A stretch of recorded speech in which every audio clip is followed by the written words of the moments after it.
이번 시간에는 교부세의 종류에 대해 말씀드리겠습니다. 이게 굉장히 좀 용어들이 쉽지 않습니다. 지방에 돈을 나눠주는 것을 지방재정조정제도라고 합니다. 그 중에 한 방법이 교부세 제도가 있고요. 교부세 제도는 지방이 재정이 부족할 거 아닙니까? 그걸 재정력 지수의 부족분이라고 얘기하는데, 그건 그렇다 치고, 그 부족한 부분을 채워주는 거예요.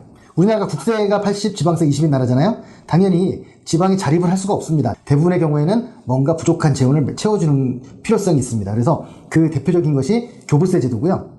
내국세의 19.24%를 떼어서 지방의 부족한 부분을 채워줍니다. 그래서 그 19.24% 중에 97%를 보통교부세라고 합니다. 그건 지난 시간에 말씀드렸고요. 그 다음으로 두 번째로 그 19.24%에 97을 뺀 3% 가지고 특별교부세라고 해서 지역의 특별한 현안에 대해서 나눠주는 거다 하고 지출되는 것이 특별교부세입니다. 그 특별교부세는요, 3%니까 얼마 안 될 것 같죠. 하지만 교부세가 보통 50조, 60조가 됩니다. 그러다 보면 이것만으로도 조 단위가 넘어가게 돼요. 이 조 단위가 넘는 이 예산을 세 가지 기준으로 나눠주는데요.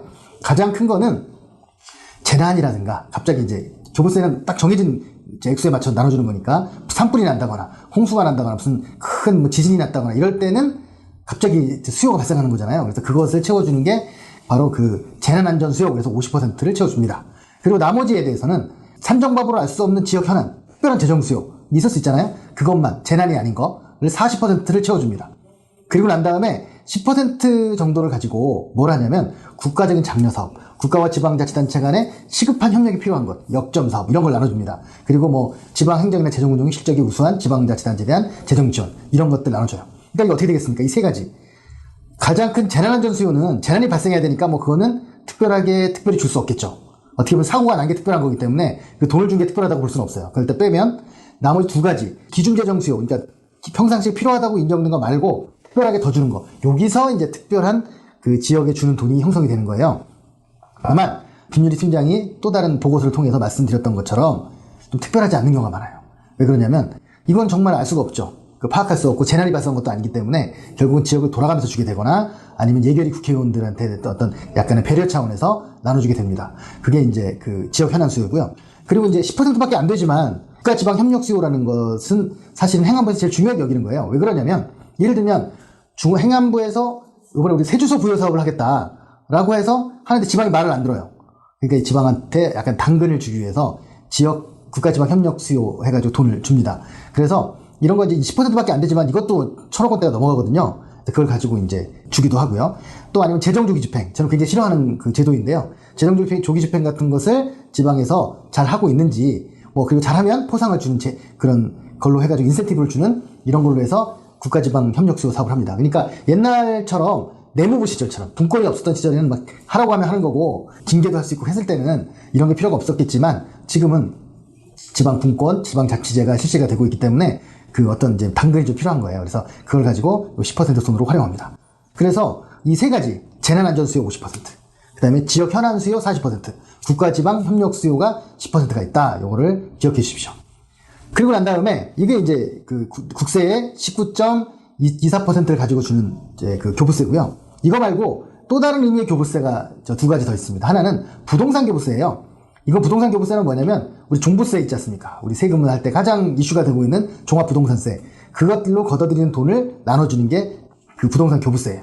그래서 2005년에 종부세가 생기면서 부동산 교부세가 생겼는데요. 그전에 이게 종합토지세, 재산세 일부 굉장히 복잡한 얘기가 있습니다. 그것까지 굳이 아실 것까지는 없고요. 일단 부동산 교부세는 종부세에서 거둔 돈으로 나눠준다 이렇게 생각하시면 되는데, 근데 이제 이것도 역시나 교부세인 거예요. 교부세가 뭡니까? 부족한 돈, 지방의 형평을 맞춰주는 돈인 거예요.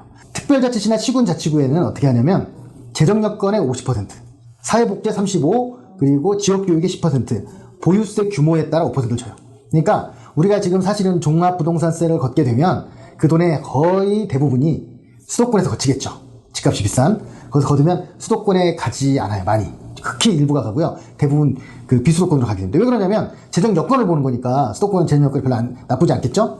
사회복지 관련해서 좀 편성을 해주긴 하는데 그게 약간 이제 참고가 될 거고요. 지역교육이나 보유세 규모 이런 것도 약간 되긴 하지만, 예를 들면 강남구에서 낸 그 종합부동산세에 거의 그 100을 냈다고 치면 강남구로 다시 돌아오는 돈은 한 1, 2%, 2, 3%밖에 안 된다 이렇게 보시면 됩니다.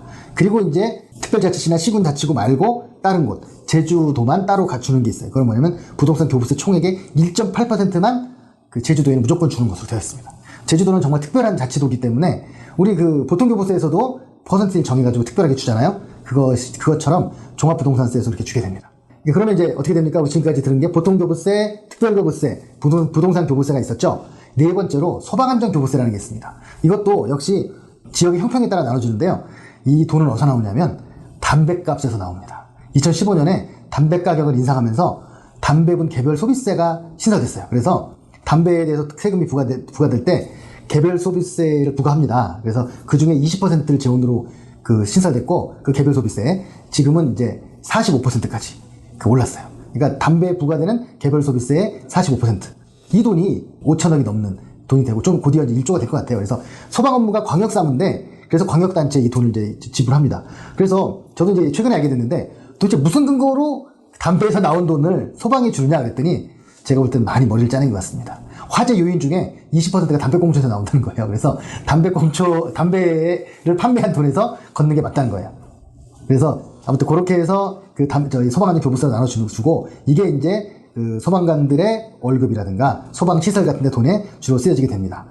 잠깐 우스갯소리를 말씀드리면 제가 그래서 공공의료 관련해서 제가 요즘 공공의료 예산을 확보하자 이런 것에 참여를 많이 하고 있는데 아니 담배에서 거둔 돈이 화재 때문에 소방안전교부세로 간다면 담배 때문에 건강을 해치는 게 더 심각한 문제 아니겠습니까? 그러면 담배에서 거둔 세금은 그 공공의료에 쓰는 것도 혹시 맞는 게 아니냐?